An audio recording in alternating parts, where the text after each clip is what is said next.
Atlet e-sport Winda Lunardi atau Winda Earl baru-baru ini melaporkan kehilangan uang senilai 20 miliar rupiah yang ia tabung di Maybank. Namun belakangan nama ayahnya terseret dalam kasus hilangnya uang tersebut. Hal ini pun membuatnya sakit hati.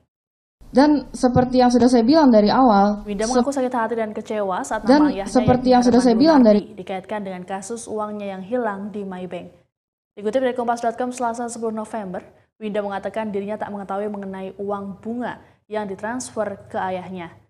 Ia juga mengaku tak mengetahui segala transaksi yang juga terjadi di rekeningnya, namun selalu menerima soal bunga tabungan dari rekening koran. Winda menambahkan dirinya juga jarang mengecek saldo melalui internet banking karena sejak awal tujuannya hanya menabung. Ia menegaskan sang ayah tak pernah melakukan kerjasama apapun dengan tersangka A yang merupakan kepala cabang Maybank Cipulir. Sebelumnya PT Bank Maybank Indonesia mengungkapkan bahwa bunga bank yang seharusnya diterima Winda rupanya dikirim oleh tersangka A ke rekening Herman Lunardi.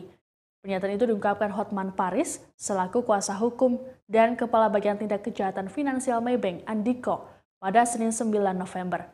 Andiko mengungkapkan pihaknya sudah meneliti rekening tersangka kepada ayah Winda Herman Lunardi. Bukan hanya itu, tersangka A disebut juga sudah mengenal Herman Lunardi sejak lama. Sebelumnya Maksud kami kuasa hukum Winda, Joy Patina Sarani, sebelumnya menjelaskan bahwa Winda dan ibunya telah menabung di Maybank sejak tahun 2015 dalam 2 rekening terpisah. Hingga 2020 tabungan keduanya telah mencapai 20 miliar rupiah. Namun tabungan Winda hanya tersisa 600 ribu rupiah, sedangkan tabungan ibunya tinggal 17 juta rupiah. Hal ini diketahui pada Februari 2020 lalu. Lantaran tak ada itikat baik dari pihak Maybank, korban kemudian melapor ke Bareskrim pada Mei 2020. Dan seperti yang sudah saya bilang dari awal, segala dana yang masuk, ketika ada transaksi ataupun aktivitas yang terjadi dalam rekening itu tanpa sepengetahuan persetujuan saya. Jadi sama sekali tidak ada otorisasi dari saya untuk melakukan transaksi-transaksi tersebut, termasuk yang prudensial. Saya memiliki akun prudensial itu udah dari ketika saya umur 6 tahun. Jadi ketika ada nama akun prudensial atas nama saya, mungkin itu terjadi ada penyalahgunaan nama saya atau apapun itu, ya saya tidak tahu. Ditambah lagi saya lumayan sakit hati ketika saya mendengar ada pernyataan kayak papa saya dibawa-bawa gitu, dibilang ada uang bunga ditransfer ke papa saya.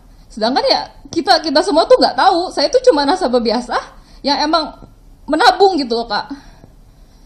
Jadi saya di sini sangat-sangat gimana ya, kecewa, iya, kesel, iya.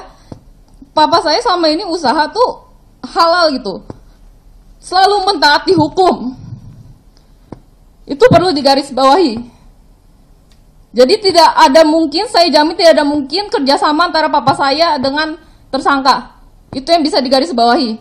Demikian informasi dalam Tribun News Update kali ini. Nantikan terus informasi terbaru lainnya hanya di kanal YouTube tribunnews.com. Terima kasih sudah nonton. Jangan lupa like, subscribe, dan share ya.